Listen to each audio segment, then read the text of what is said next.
सुप्रभात विद्यार्थियों। स्नातक प्रथम वर्ष की कक्षा में आपका पुनः स्वागत है। हम नीति शतक मुक्तक काव्य पढ़ रहे हैं और उसमें हमने अभी तक 15 श्लोक जो कि मोट पद्धति के थे उनका अध्ययन कर लिया है। आज हम 16वां श्लोक पढ़ने जा रहे हैं। श्लोक इस प्रकार है। शास्त्रोपस्कृत शब्द सुंदर गिरः शिष्य प्रदेयागमः विख्याता कवयो वसन्ति विषयस्य प्रभो निर्धना तज्जाड्यं वसुधाधिपस्य कवयो हि यत् विनापीश्वरः कुत्स्यः स्युः परीक्षका हि मणियो यै अर्घतः पातिता। यहाँ पे कवि भर्तृहरि कहना चाह रहे हैं कि विद्वानों का अनादर अगर राजा के राज्य में होता है तो वह राजा की जड़ता का परिचायक है। अब हम शब्दार्थ देखते हुए श्लोक का अर्थ करते हैं। यस्य प्रभो विषये, जिस राजा के राज्य में शास्त्र उपस्कृतः शब्द सुंदर गिरः, शास्त्रों से सुशोभित सुंदर भाषा बोलने वाले, शिष्य प्रदयागमः, शिष्यों को वेदादि विद्याओं देने वाले, विख्यातः कवयो निर्धना वसंती, विख्यात कवि प्रसिद्ध कवि निर्धन होकर रहते हैं। तत् वसुधाधिपस्य जाड्यं, वह राजा की ही जड़ता है, मूर्खता है। कवयः तु अर्थ बिना अपि ईश्वरा, कवि तो ही अर्थ बिना अपि ईश्वरा, अर्थ के बिना भी ईश्वरा यानी संपन्न है। यही मणियः अर्घतः पातिता, जिन्होंने मणियों को मूल्य से गिरा दिया है। ते कुपरीक्षका ही कुत्स्यः स्युः, वे कुपरीक्षक ही वस्तुतः निंदनीय हैं। कवि भर्तृहरि कवियों का आदर नहीं करने वाले राजाओं को फटकारते हुए कहते हैं, जिन कवियों के पास शास्त्रों से सुशोभित सुंदर भाषा है, जो व्याकरण साहित्य सम्मत मधुर वचन बोलते हैं, जो अपने शिष्यों को वेदादि विद्याओं को पढ़ाने वाले हैं, जिनकी ख्याति सर्वत्र फैली हुई है, ऐसे कवि जिस राजा के राज्य में निर्धन होकर रहते हैं तो यह राजा की ही मूर्खता कही जाएगी। इसमें कवियों का किंचित भी दोष नहीं है, क्योंकि कवि तो धन के बिना भी आदरणीय हैं, पूज्य हैं। कवियों का ज्ञान रूपी धन ही उनकी महती संपत्ति है। राजा यदि श्रेष्ठ कवियों विद्वानों का अन्वेषण करके राज्याश्रय नहीं देता है तो यह राजा ही दोषी है। जिस प्रकार कोई कुपरीक्षक पारखी मणियों के उनके मूल्यों को गिरा दे, मणियों का मूल्य कम आके, तो इसमें मणियों का कोई दोष नहीं है। वस्तुतः वह जौहरी ही निंदनीय है। यदि जौहरी ने सही परख की दृष्टि होती तो वह मणियों को उसके मूल्य से नहीं गिराता। इसी प्रकार विद्वान रूपी मणियों का उचित मूल्य नहीं आंकने वाले राजा रूपी जौहरी ही निंदनीय है, वही निंदा के पात्र माने जाएं। यह इस पद्य का भावार्थ है। यहाँ पे काव्यलिंग अलंकार है, विरोधाभास अलंकार भी है, क्योंकि अर्थम बिना अपि ईश्वरा, कवि धन के बिना भी ईश्वर है। इस कथन में विरोधाभास अलंकार है, हेतु बता दिया गया है, इस कारण काव्यलिंग अलंकार है। छंद शार्दूल विक्रीडित छंद है, वैदर्भी रीति है, प्रसाद गुण है और व्याकरण की टिप्पणी देखिए। शास्त्रई उपस्कृतः शब्दः, यहाँ कर्मधार्य हो गया। सुंदरश्च तागिरः इति, सुंदर गिरः शास्त्रोपस्कृतः शब्द सुंदर गिरः येषां ते, यहाँ बहुव्रीहि समास है। उपस्कृत पद में उपसर्ग क्री धातु ता प्रत्यय, निर्धना निर्गतम धनम येषां ते, निर्धनः बहुव्रीहि समास है। वसुधाधिपः, वसुधाया अधिपः तस्या षष्ठी तत्पुरुष समास। अर्घतः पद आया है, उसमें अर्घ शब्द से तसिल प्रत्यय होने पर अर्घता बना। पातिता पत धातु निच प्रत्यय त प्रत्यय और फिर टाप हुआ तो पातिता बना। को परीक्षिकः कुत्सितः परीक्षकः इति को परीक्षिकः कर्मधारय समास।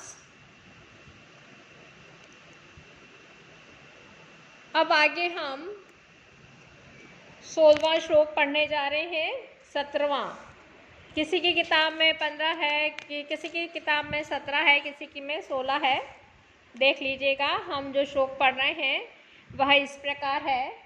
हर्तुर्याति न गोचरम किमपि संपुष्णाति यत् सर्वदा अप्यर्थिभ्यः प्रतिपाद्यमानाम् अनिशः प्राप्नोति वृद्धिं पुराम् कल्पान्तेष्वपि न प्रयाति निधनं विद्याख्यम् अन्तर्धनम् येषां तान् प्रति मानम् उज्झत नृपः कस्तैः सह स्पर्धते। प्रस्तुत पद्य में कवि कह रहा है कि विद्यारूपी धन की प्रशंसा करते हुए कवि भर्तृहरि कह रहे हैं कि राजाओं को परामर्श दे रहे हैं कि उन्हें कभी भी विद्वानों के साथ स्पर्धा नहीं करनी चाहिए। हे नृपः, हे राजन, सबसे अंतिम पंक्ति देखिए, येषां तान् प्रति मानम् उज्झत नृपः कस्तैः सह स्पर्धते। हे राजन, तान प्रति, उनके प्रति, मानम उज्झत, मान को त्याग दो। इनके प्रति, जो विद्वान है उनके प्रति मान करना छोड़ दो। क्यों? येषां विद्याख्यम अंतर्धनम अस्ति, जिनके पास विद्या रूपी अंतर्धन है। यद हर्तु गोचरम न याति, जो चोर को दृष्टिगत नहीं होता। सर्वदा केमपि संपुष्णाति, सर्वदा किसी अनिर्वचनीय आनंद को बढ़ाता है। अर्थेभ्य अनिशा प्रतिपाद्यमानम अपि, याचकों को निरंतर देते रहने पर भी प्राप्नोति वृद्धिं पराम, अत्यधिक वृद्धि को प्राप्त होता है। कल्पांतेषु अपि निधनम न प्रयाति, प्रलय के समय में भी जो नष्ट नहीं होता है। तैः सह क स्पर्धते, उन विद्या धनी रूपी विद्वानों के साथ कौन स्पर्धा कर सकता है। हे राजाओं, उन विद्वानों के प्रति अपना अभिमान करना छोड़ दो जिनके पास विद्या रूपी गुप्त धन है, जो चोर को दिखाई नहीं देता है, सर्वदा किसी अनिर्वचनीय आनंद को बढ़ाता है, याचकों को निरंतर देने पर भी जो बढ़ता ही है। हे प्रलय के समय में भी जो नष्ट नहीं होता, उनके साथ कौन स्पर्धा कर सकता है। महाकवि भर्तृहरि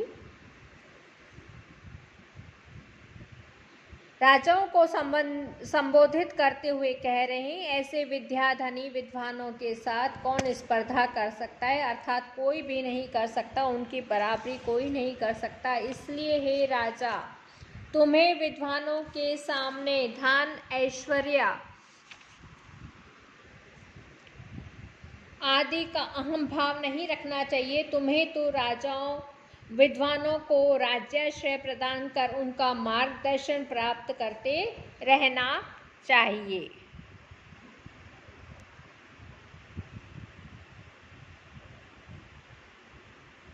कवि भर्तृहरि ने स्वदेशे पूज्यते राजा विद्वान सर्वत्र पूज्यते, इसी भाव को प्रस्तुत पद्य में अभिव्यक्त किया है।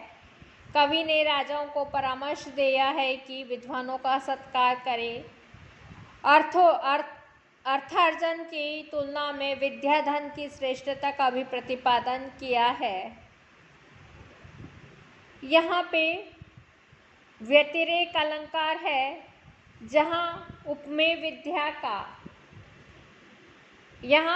विद्या का आधिक्य वर्णन होने से व्यतिरेक अलंकार है, प्रसाद गुण है, वैदर्भी रीति है। छंद शार्दूल विक्रीडित छंद है। हर्तु पद आया है, हर्ति इति हर्ता तस्य, तो हर्तु बना षष्ठी विभक्ति एक वचन में। गोचरम गावः चरन्ति अस्मिनिति गोचरम, सर्वदा अप्य अर्थिभ्य, यहाँ संधि देखिए, सर्वदा धन अपि धन अर्थिभ्य। पहले जहाँ संधि विच्छेद हुआ है सर्वदा अपि में दीर्घ संधि, अप्य अर्थिभ्य यहाँ पे यण संधि है। कल्पांतेषु कल्पानाम अंतः तेषु षष्ठी विभक्ति एक वचन, कल्प धन अंतेषु धन अपि दीर्घ संधि और यण संधि है। विद्याख्यम विद्या आख्यया यस्य तत् बहुव्रीहि समास, अंतर्धनम अंतर्गतम धनम इति मध्यपदलोपि अंतर्धनम। स्पर्धते स्पर्ध धातु त प्रत्यय प्रथम पुरुष एक वचन, कस्तहि कह धन्तै विसर्ग सह।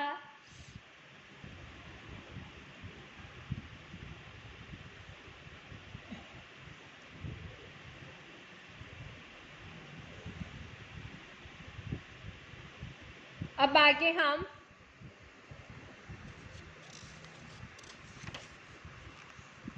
सत्रहवां श्लोक या 18वां, जो भी आप देख लीजिएगा अपनी अपनी पुस्तकों में।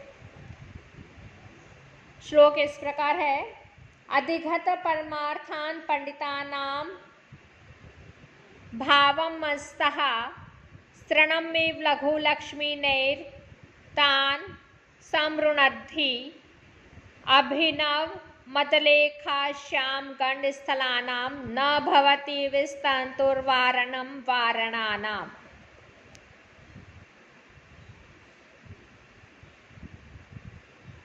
इस श्लोक में कवि भर्तृहरि विद्वानों का सम्मान करना चाहिए, यह कह रहे हैं क्योंकि तत्ववेता पंडितों को लक्ष्मी वशीभूत नहीं कर सकती।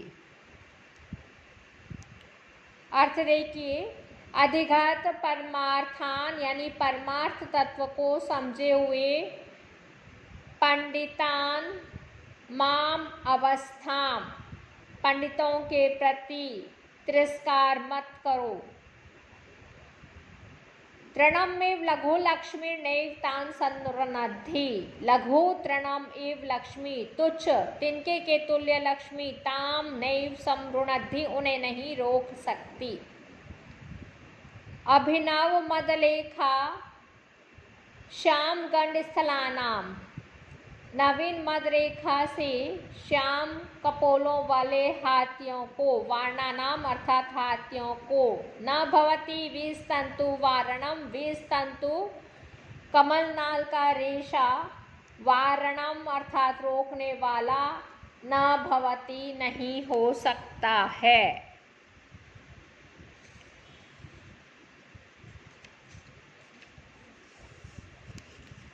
प्रस्तुत श्लोक का भावार्थ है कि ऐसे हाथी जिनके गंड स्थलों से मद निरंतर बह रहा है, जो अत्यंत शक्ति युक्त एवं युवा हैं, क्या उन्हें कोई कोमल कमल नाल के रेशे द्वारा बांधा जा सकता है? अर्थात नहीं बांधा जा सकता। जिस प्रकार मदोन्मत्त हाथी को रोकने का प्रयत्न 20 तंतुओं के द्वारा असंभव एवं मूर्खतापूर्ण है, ऐसे ही तत्ववेत्ता पंडितों को धन का लोभ दिखाकर वश में करने का प्रयत्न भी मूर्खतापूर्ण ही है। कवि का मंतव्य है कि वस्तुतः विद्वान लक्ष्मी के द्वारा नहीं अपितु आदर सत्कार द्वारा ही वशीभूत हो सकते हैं। उनका सत्कार करना ही श्रेयस्कर है।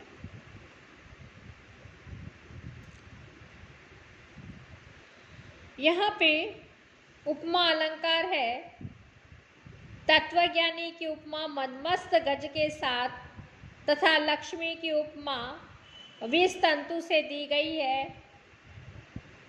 दृष्टांत अलंकार है जिसका कि लक्षण होता है दृष्टांतस्तु सधर्मस्य वस्तुनः प्रतिबिंबनम। पंडित लक्ष्मी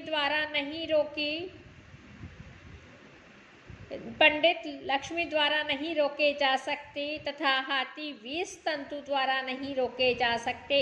इन दो वाक्यों का बिंब प्रतिबिंब भाव साम्य होने के कारण यहाँ दृष्टांत अलंकार है। मालिनी छंद है। मालिनी छंद का लक्षण है ना ना मा या यूते यम मालिनी भोगी लोकई। प्रसाद गुण है, वैदर्भी रीति है। व्याकरण की टिप्पणी देखिए। अधिगत परमार्थान, अधिगतः परमार्थः यही तान, बहुव्रीहि समास है। पंडितान पंडा संजाता येषाम ते तान, बहुव्रीहि समास। अवमंस्थः अवुपसर्ग मन धातु स्था लुंग लकार मध्यम पुरुष एक वचन।